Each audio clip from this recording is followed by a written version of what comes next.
Israel has announced it will reopen the Rafah border crossing between Gaza and Egypt in the next few days as part of the U.S.-brokered ceasefire. According to the World Health Organization, at least 16,500 sick and wounded people need to leave Gaza for medical care. However, the border will only open in one direction, for Palestinians to exit. Since the ceasefire began, at least 347 Palestinians have been killed in Gaza and 889 injured, according to the Gaza Health Ministry. In one recent incident, 2 children were killed by an Israeli drone for crossing the so-called yellow line, which isn't always well marked. The children were brothers Fadi and Juma Abu Asi, the older of whom was 10 years old. They were gathering firewood for their disabled father. The Israeli military acknowledged the strike, saying, quote, the Air Force eliminated the suspects in order to remove the threat, unquote. Palestinians report Israeli forces continue to cross the yellow line on a near-daily basis. This week, a coalition of 12 Israeli human rights groups concluded in a new report that 2025 is already the deadliest and most destructive year for Palestinians since 1967. On Monday, Israeli forces killed 2 teenagers in the West Bank in separate attacks as they carried out raids across the territory. In Hebron, soldiers fatally shot 17-year-old Mohammed Tariq Mohammed al-Zugair, whom they accused of carrying out a car ramming attack that injured an Israeli soldier. Elsewhere, 18-year-old Mohammed Raslan Mahmoud Asmar was shot during a raid on his village northwest of Ramallah. Witnesses say the teen was left to bleed out as Israeli forces barred Red Crescent medics from approaching. The soldiers then seized his lifeless body. Last week, the UN reported more than 1,000 Palestinians have been killed by Israeli settlers and soldiers in the occupied West Bank and East Jerusalem since October 7, 2023. This is Jeremy Lawrence, spokesperson for the UN High Commissioner for Human Rights. Killings of Palestinians by Israeli security forces and settlers in the occupied West Bank have been surging without any accountability, even in the rare case when investigations are announced. Our office has verified that since the 7th of October 2023 and up until the 27th of November of this year, Israeli forces and settlers killed 1,030 Palestinians in the occupied West Bank, including East Jerusalem.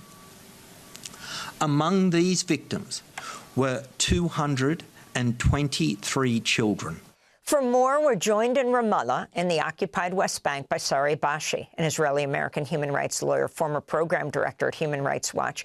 Her piece for the New York Review of Books is headlined Gaza, the Threat of Partition. She co-founded Gisha, the leading Israeli human rights group promoting the right to freedom of movement for Palestinians in Gaza.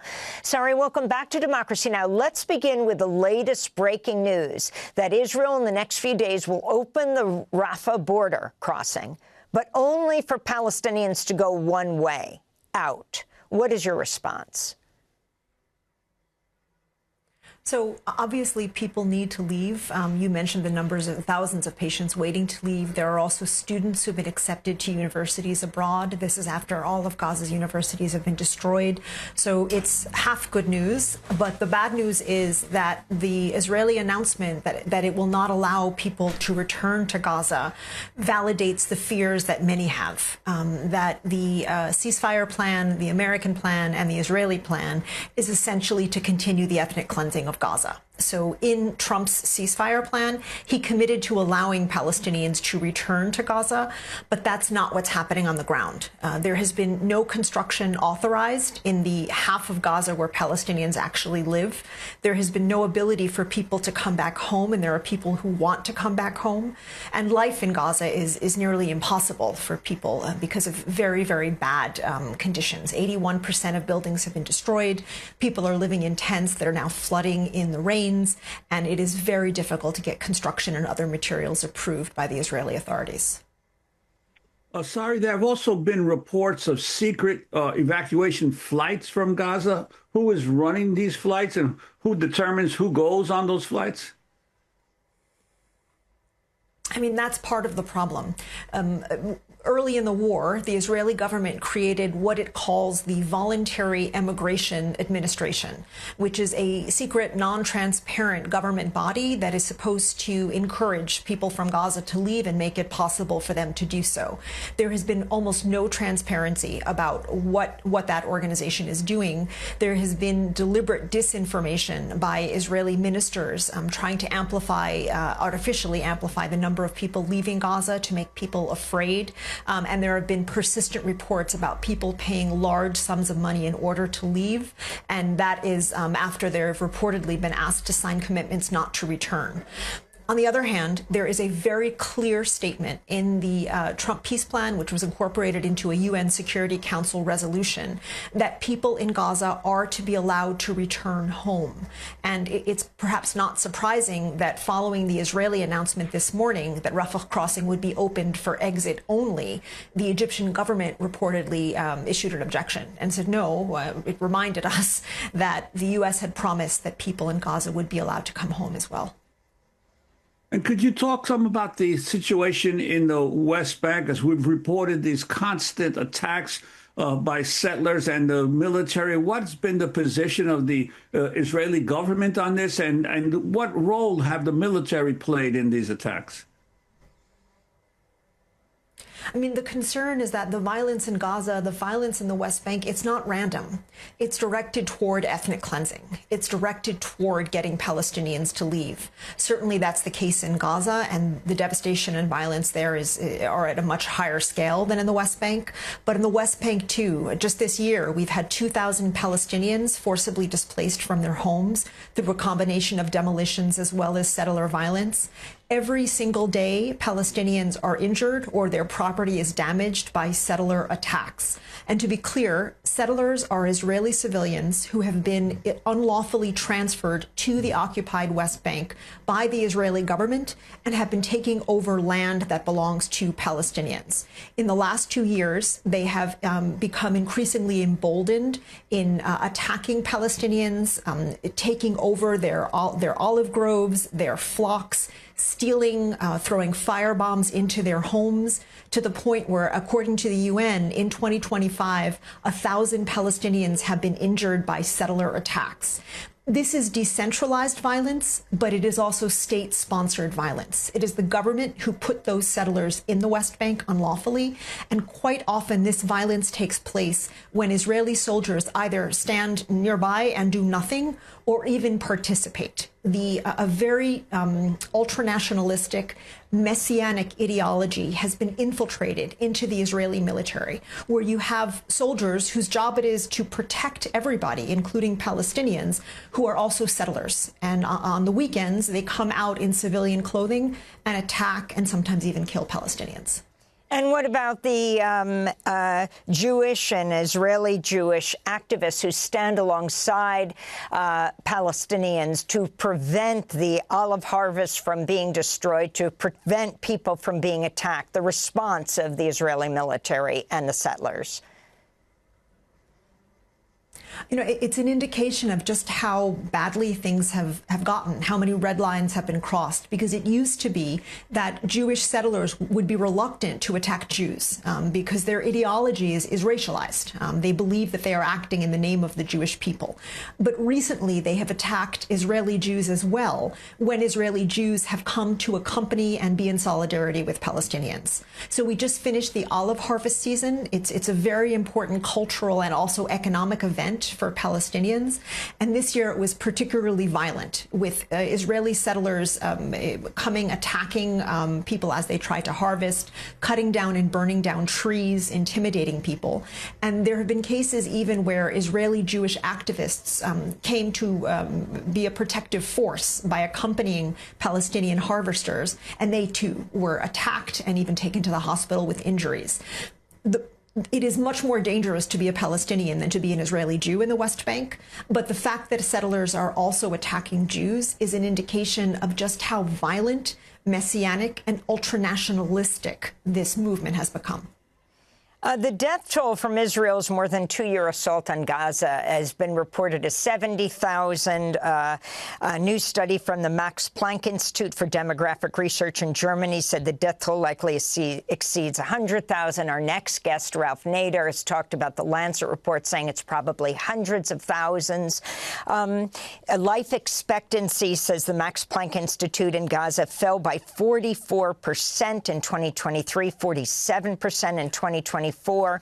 If you can talk about this, and also what is going to happen in Gaza now, where the truce stands. I mean, the violence against people in Gaza has been unprecedented. It's been genocidal. And, you know, we have confirmed 70,000 people whose names and ID numbers have been reported by their families to the Palestinian Ministry of Health. There are thousands more people believed to be buried under the rubble, and thousands or tens of thousands of people who died from indirect causes. So these are people who, because of a deliberate policy of starvation, died of malnutrition, died of communicable diseases, died of want. And I don't know that we will ever know how many people died indirectly. This is for a very small population. It's a population of 2 million people. In Gaza right now, life has remained nearly impossible. The ceasefire promised reconstruction. It promised the crossings to be open. But the U.S. government introduced a number of caveats, and it actually, unfortunately, got those caveats approved by the UN Security Council. And an important caveat was that the reconstruction elements of the ceasefire would be limited to areas where Hamas had disarmed. And if the Israeli military was not able to disarm Hamas and other Palestinian armed groups in 2 years of war, it's not clear how they're going to be disarmed now. So conditioning reconstruction on Hamas disarmament is basically saying reconstruction will be impossible. The only place where the U.S. has said it will allow reconstruction is in the more than 50% of Gaza that is directly occupied by Israel, that is off limits to Palestinians on penalty of death. So that doesn't leave people in Gaza with any options. 600,000 school children have no schools. The hospitals are barely functioning. There's nowhere to live. 1.5 million people are in need of emergency shelter supplies. The concern is that the way the ceasefire is being implemented is only going to contribute to ethnic cleansing, because anybody who can leave Gaza will leave, because it's very clear that there's not a future being allowed there. And the United States has an opportunity to make good on its promise in two ways. First of all, it can make it clear that reconstruction has to be authorized in the part of Gaza where Palestinians live, not in the half of Gaza that's off limits to them. And second of all, it should demand, as per the ceasefire agreement, that Rafah be open in both directions, also to allow people to come home. And I wanted to ask you how the Israeli media is reporting both the breaches in the constant breaches in the ceasefire agreement, as well as the constant attacks on Palestinians in the West Bank, and what's been the impact on public opinion since the ceasefire came into effect, Israeli public opinion? You know, I'm very sorry to say that there's been a long-term trend of the Israeli media becoming more nationalistic and less critical, and that's been matched by a number of government moves to co-opt and take over both public and private media. So particularly since October 7th, 2023, the Israeli media, with a few notable exceptions, has been reporting government propaganda uncritically. So what you will hear in the Israeli media is that suspects were shot in Gaza for crossing the yellow line or approaching troops. You won't hear that those suspects were 10 and 12-year-old boys who were collecting firewood, and that under international law, you can't shoot children because they cross an invisible line. In the West Bank, you will hear that terrorists were taken out when you mean ordinary civilians who were trying to harvest their olive trees. Haaretz and a few other media outlets have been offering a different view of what's happening, a more realistic view. But right now, many Israelis choose not to see what's happening either in the West Bank or Gaza. And interest in what's happening in Gaza has gone way down since the majority of Israeli hostages have been freed. Sari Bashi, we want to thank you so much for being with us, Israeli-American human rights lawyer, former program director at Human Rights Watch. We'll link to your New York Review of Books article, Gaza, the Threat of Petition.